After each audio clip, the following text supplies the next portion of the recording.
अनुराग ठाकुर पहुंचे शिमला। बीजेपी नेताओं के साथ रिज मैदान पर घूमे। स्थानीय लोगों और नेताओं से की बातचीत। मदद देने वाला देश बनकर उभरा भारत।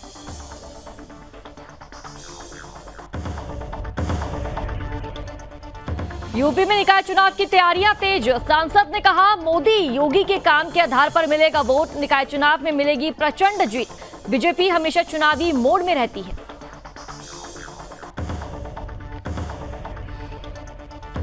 यूपी में हो रहे हैं नगर निकाय चुनाव। महकमा अलर्ट, लगातार जारी है foot patrolling.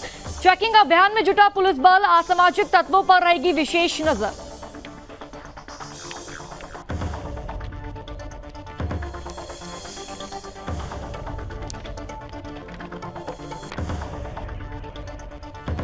Shikohabad registrar office से जुड़ा बड़ा मामला आया सामने। ऑफिस में 4 बाहरी लोग कर रहे थे कार्य। एडीएम का छापा मारने से मचा हड़कंप। एडीएम ने दिए कार्रवाई के निर्देश।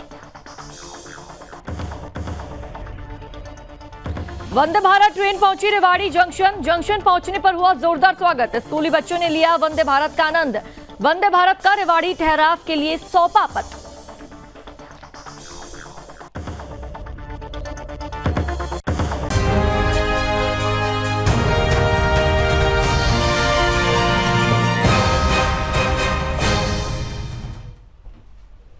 नमस्कार, आप देख रहे हैं सुदर्शन न्यूज चैनल। मैं हूं आपके साथ इशिका राणा। स्वागत है आपका राज्य आपकी खबर में। तो चलिए खबरों की ओर रुख करेंगे। हिमाचल प्रदेश के शिमला से खबर सामने आ रही है, जहां केंद्रीय मंत्री अनुराग ठाकुर पहुंचे हैं और देर शाम के समय बीजेपी नेताओं के साथ रिज मैदान पर घूमे। उन्होंने इस दौरान स्थानीय लोगों एवं पार्टी नेताओं के साथ भी बातचीत की। केंद्रीय मंत्री ने कहा कि कांग्रेस के साथ महागठबंधन बनाने का प्रयास करने वाले नेता भ्रष्टाचार के दलदल में घिरे हैं। उन्होंने कहा कि केंद्र में नरेंद्र मोदी के नेतृत्व वाली सरकार के सामने विपक्ष को हर बात मात मिली है। भारत आज दुनिया के सामने मदद मांगने वाला नहीं, मदद देने वाला देश बनकर उभरा है।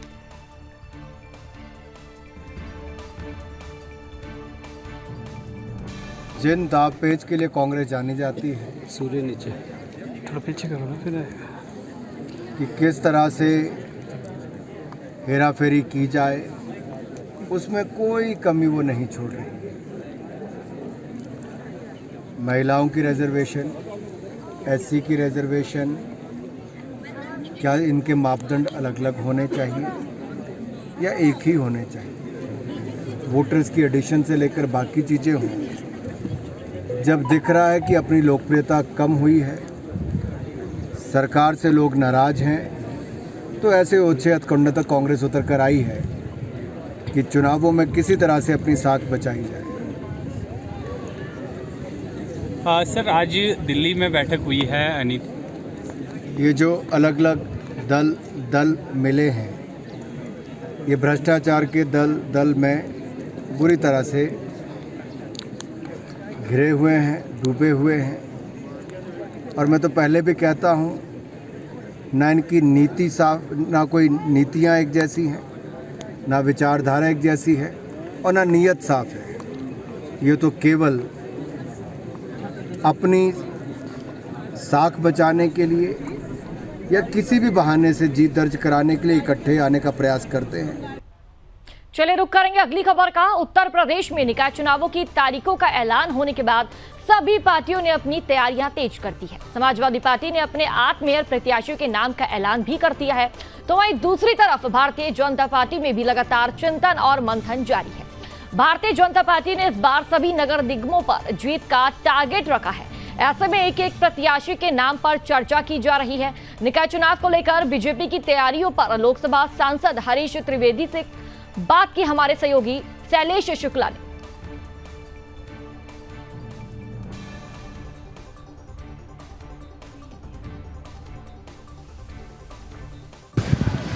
उत्तर प्रदेश निकाय चुनाव का आगाज हो चुका है और तारीखों का ऐलान भी हो चुका है। ऐसे में भारतीय जनता पार्टी के सांसद हरीश द्विवेदी जी हमारे साथ मौजूद हैं। हम उनसे बात करेंगे और जानने की कोशिश करेंगे कि सरकार क्या तैयारियां है। भारतीय जनता पार्टी लगातार जनता के बीच में रहती है, जनता के सुख दुख में भागीदारी रहती है और गांव गरीब किसान मजदूर के विकास के लिए केंद्र और प्रदेश सरकार की विभिन्न योजनाओं के माध्यम से हम लोगों को लाभ पहुंचाते हैं। लगातार हमारी तैयारी चलती रहती है। निश्चित रूप से उत्तर प्रदेश की जनता को ये लगता है कि केंद्र की मोदी सरकार, उत्तर प्रदेश की योगी सरकार के द्वारा आम जन में, गांव गरीब किसान मजदूर के हित में ये सरकार काम करती है और इस नाते इस चुनाव में भी पुनः एक बार उत्तर प्रदेश की जनता प्रचंड बहुमत के साथ भारतीय जनता पार्टी जिताएगी। पार्टी ने बहुत सारे विधायकों को और सांसदों को प्रभारी नियुक्त किया है, तो ऐसे क्या लगता है कि वो किस मुद्दों को लेके वो क्षेत्र में जाएंगे और जो वोट है वो किस आधार पर मांगेंगे? नहीं, वोट हम मोदी और योगी के काम के आधार पर मांगेंगे और उत्तर प्रदेश की जनता को लगता भी है कि जिस प्रकार गाँव गरीब किसान मजदूर के विकास के लिए, शहरों के विकास के लिए मोदी सरकार ने और योगी सरकार ने काम किया है, इस नाते आज उत्तर प्रदेश की जनता पुनः एक बार मन बना के बैठी है कि इस चुनाव में भी भारतीय जनता पार्टी जिताएगी। तो ये थे बीजेपी के सांसद हरीश द्विवेदी जी, जिन्होंने बातचीत करते हुए हमें बताया कि निकाय चुनाव की तैयारियां जो है बीजेपी पूरी कर चुकी है। कैमरा पर्सन सुशील अवस्थी के साथ शैलेश शुक्ला, सुदर्शन न्यूज, लखनऊ। खबर चंदौली से है, जहां नगर निकाय चुनाव के मद्देनजर पुलिस अधीक्षक अंकुर अग्रवाल के निर्देशानुसार पुलिस द्वारा लगातार फुट पेट्रोलिंग और चेकिंग अभियान चलाया जा रहा है। इसी क्रम में एएसपी विनय सिंह के नेतृत्व में क्षेत्राधिकारी सदर रामवीर सिंह और कोतवाल राजीव कुमार समेत पुलिस द्वारा पैदल भ्रमण कर संदिग्ध व्यक्ति, वस्तु और वाहनों की गहनता से चेकिंग की गई है। इस दौरान एएसपी ने निकाय चुनाव के बूथों का भी निरीक्षण कर व्यवस्थाओं को परखा और पुलिसकर्मियों द्वारा पेट्रोलिंग के दौरान आमजन से संवाद स्थापित कर कानून व्यवस्था बनाए रखने की अपील की गई। इस मौके पर एएसपी ने बताया कि पुलिस द्वारा लगातार पेट्रोलिंग कर कानून व्यवस्था और शांति व्यवस्था सुदृढ़ बनाए रखने की लोगों से अपील की जा रही है। दरअसल नगर निकाय चुनाव संपन्न होने वाले हैं, इसके चलते भी विशेष चौकसी बरती जा रही है और कानून व्यवस्था से खिलवाड़ करने वालों के खिलाफ सख्त कार्रवाई अमल में लाई जाएगी।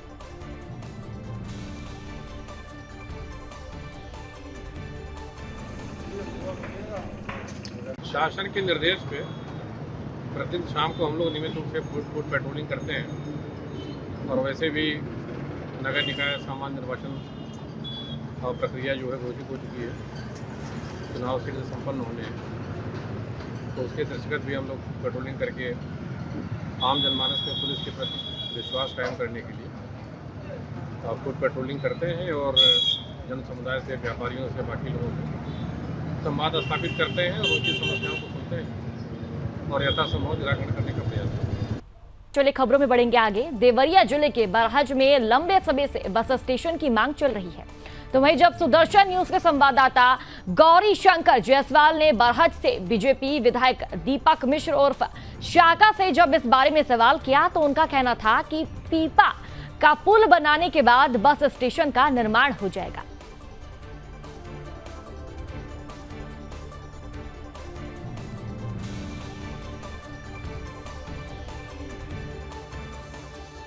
एक साल के अंदर लगभग पूरी कर चुका हूँ। 8 साल पीछे से मोहन सेतु की मांग हो रही थी, युद्ध स्तर पर काम हो रहा है और जिस दिन मोहन सेतु पर यातायात शुरू हो जाएगा, बरहज का भव्य बस स्टेशन तैयार हो जाएगा। रुद्रपुर से बरहज के लिए, बरहज से लार के लिए बसें नहीं चलती, उसके लिए क्या करें? पिछले के जनप्रतिनिधियों ने बरहज को बहुत खराब किया है, सारी स्थितियाँ बिगड़ी हुई थी। अब आप खड़े होकर देखिए ना, 8-10 साल से मांग चल रही 1.5 लाख पटनिया मार्ग पुलिस का भूमि पूजन किया बन रहा है।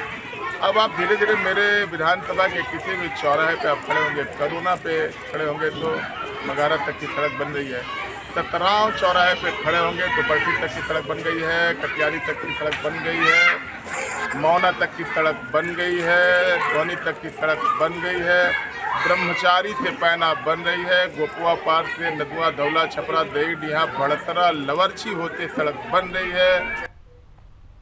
यूपी का एक कार्यालय ऐसा जहां भारी लोग काम करते हैं और अधिकारी व स्टाफ नदारद रहता है।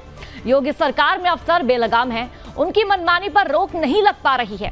तो वहीं फिरोजाबाद जनपद में शिकोहाबाद के सब रजिस्ट्रार कार्यालय में ऐसा ही कुछ नजारा देखने को मिला है। दरअसल एडीएम अभिषेक कुमार द्वारा दी गई जानकारी में बताया गया कि लंबे समय से रजिस्ट्रार ऑफिस में भ्रष्टाचार की शिकायतें बड़े पैमाने पर मिल रही थी, जिसको लेकर हमारे द्वारा छापेमार कार्रवाई की गई है, जिसमें बड़े पैमाने पर 4 से 5 जो बाहरी थे उन्हें पकड़ लिया गया है और शिकोहाबाद पुलिस के हवाले कर दिया गया है। इनके साथ विधेयक कानूनी कार्रवाई की जा रही है।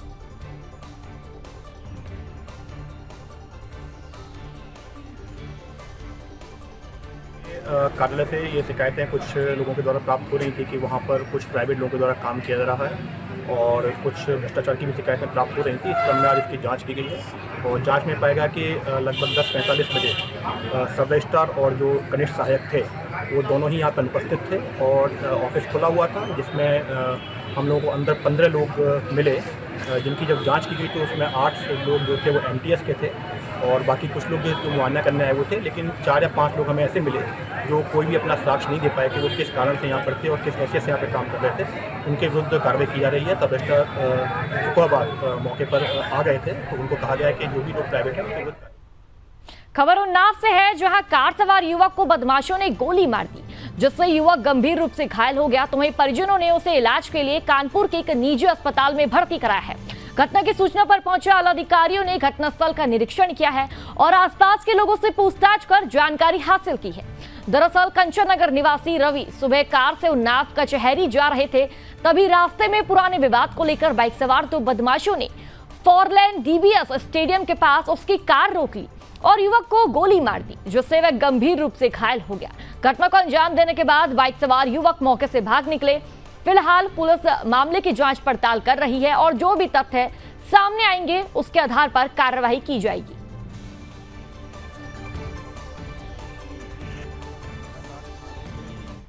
स्टेडियम के सामने एक युवक को कुछ लोगों ने गोली मारने का अभी तक घटना प्रकाश में आई है। जिसको गोली लगी है वो व्यक्ति कानपुर के नॉर्थ स्टार हॉस्पिटल में होना बताया जा रहा है। अभी उनसे मुलाकात नहीं हो पाई। पुलिस इसमें प्रारंभिक जांच कर रही है और जो भी तथ्य सामने आएंगे FIR के आधार पर हम इसमें अग्रिम कार्रवाई करेंगे। अभी तक जिस व्यक्ति को गोली लगी है वे स्वयं अथवा उनके परिजनों ने संपर्क नहीं किया है पुलिस से। पुलिस को स्वयं पता चला है और उसके आधार पर हमने कार्रवाई की है। घटनास्थल का निरीक्षण भी मेरे समेत अन्य अधिकारियों द्वारा किया गया है। जैसे ही इसमें FIR आएगा उसके अनुसार हम इसमें जांच करके और जो भी इसमें दोषी होंगे उनके खिलाफ कार्रवाई करेंगे।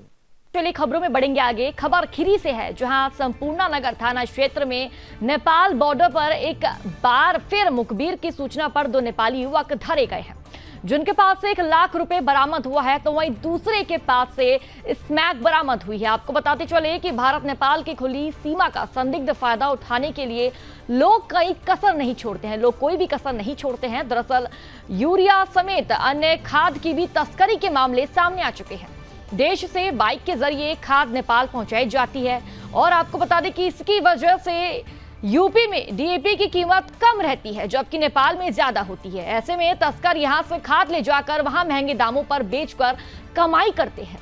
इन जगहों पर ना तो सुरक्षा एजेंसियां ध्यान देती है और ना ही पुलिस महकमा, और गांव में गश्त भी नहीं होता है। फिलहाल दोनों आरोपियों को गिरफ्तार कर विधिक कार्रवाई की जा रही है।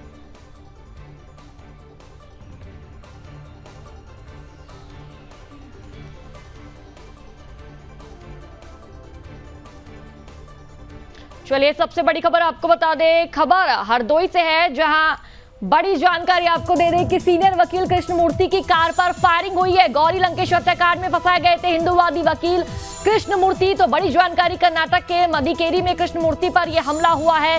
PFI और नक्सलियों के निशाने पर थे कृष्णमूर्ति। तो बड़ी खबर, बड़ी जानकारी आपकी टीवी स्क्रीन पर। सीनियर वकील कृष्णमूर्ति की कार पर धमाकेदार फायरिंग की गई है। गौरी लंकेश हत्याकांड में फंसाए गए थे हिंदूवादी वकील कृष्णमूर्ति और उनकी कार पर फायरिंग की गई है। कर्नाटक के मदिकेरा में कृष्णमूर्ति पर यह हमला किया गया है। PFI और नक्सलियों के निशाने पर थे कृष्णमूर्ति। तो बड़ी जानकारी आपको बता दें कि कृष्णमूर्ति की कार पर फायरिंग की गई है और सीनियर वकील कृष्णमूर्ति की कार पर जोरदार फायरिंग, ताबड़तोड़ फायरिंग देखने को मिली है गौरी लंकेश हत्याकांड में। आपको बता दें कि बड़ी जानकारी है, कर्नाटक के मदिकेरा में कृष्णमूर्ति पर हमला किया गया है, उनकी कार पर हमला किया गया है और PFI और नक्सलवादियों के निशाने पर थे कृष्णमूर्ति। सीनियर वकील है कृष्णमूर्ति। तो बड़ी जानकारी, उनकी कार पर फायरिंग की गई और काफी ज्यादा धमाकेदार फायरिंग हुई है। गौरी लंकेश हत्याकांड में फंसाए गए थे हिंदूवादी वकील कृष्णमूर्ति। कर्नाटक के मदिकेरा में कृष्णमूर्ति पर हमला किया गया है। PFI और नक्सलियों के निशाने पर थे कृष्णमूर्ति। तो बड़ी जानकारी सामने आ रही है। जैसे कि आप देख सकते हैं, कृष्णमूर्ति वकील, सीनियर वकील है कृष्णमूर्ति और उनकी कार पर धमाकेदार फायरिंग की गई है।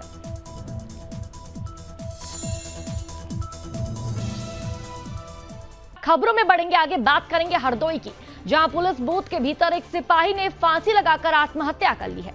जैसे ही आसपास के लोगों की नजर पुलिस बूथ के अंदर पड़ी, पूरे इलाके में हड़कंप मच गया। मामले की जानकारी होने पर मौके पर पुलिस के आला अधिकारी पहुंचे और बूथ के अंदर से रस्सी काटकर शव नीचे उतरवाया और तलाशी के दौरान मृतक के पास कुछ बरामद नहीं हुआ। इसके अलावा उसके शरीर पर कहीं कोई चोट के निशान भी नहीं नजर आए। आपको बता दें कि मृतक सिपाही देवरिया जिले का रहने वाला था और यहाँ अकेले ही रहता था। फिलहाल पुलिस ने शव को पोस्टमार्टम के लिए भेज दिया है और सिपाही के मौत के कारण की वजह तलाशने में जुट गई है।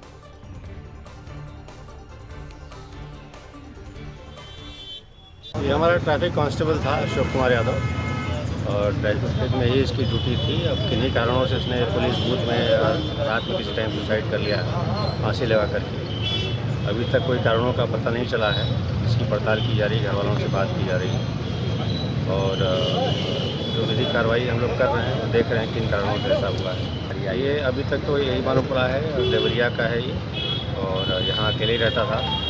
इसके आवाज़ से भी देखा जा रहा है, पता चल सके जो लोग इसके फ्रेंड्स हैं या कल जो ड्यूटी गए थे साथ में, उनसे भी बात की जा रही है। टीकमगढ़ जिले के पलेरा जनपद पंचायत अंतर्गत आने वाली ग्राम पंचायत पुरेनिया में भारत सरकार सामाजिक न्याय तथा अधिकारिता मंत्री डॉक्टर वीरेंद्र खटीक ने ग्रामीण क्षेत्रों में पहुंचकर जन चौपाल लगाई और लोगों की समस्याएं सुनी और मौके पर उनका निस्तारण भी किया। बता दें कि टीकमगढ़ छतरपुर लोकसभा क्षेत्र के सांसद सबसे पहले पलेरा जनपद की ग्राम पंचायत पुरेनिया बन्ने बुजुर्ग गांव पहुंचे, जहां पर उन्होंने जन चौपाल लगाते हुए लोगों की समस्याएं सुनी। साथ ही अधिकारियों को मौके पर निर्देशित करते हुए समस्याओं का तुरंत निराकरण किया। इसके बाद वे जोतारा विधानसभा के ग्राम टीला नरेनी में जन चौपाल के लिए पहुंचे, जहां पर तमाम समस्याओं का निराकरण मौके पर किया गया। इस दौरान तमाम आला अधिकारी, कर्मचारी और ग्रामीण लोग मौजूद रहे।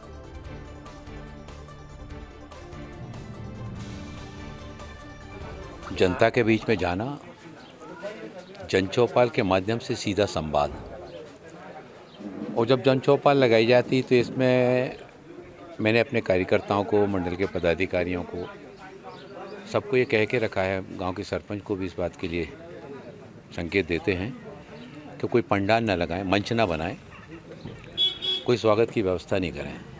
तो चौपाल में हमने सब तरह के स्वागत की व्यवस्थाओं को एक तरफ करते हुए सीधा हम बैठते हैं फर्श पर, वहीं पर ग्रामीण जन बैठते हैं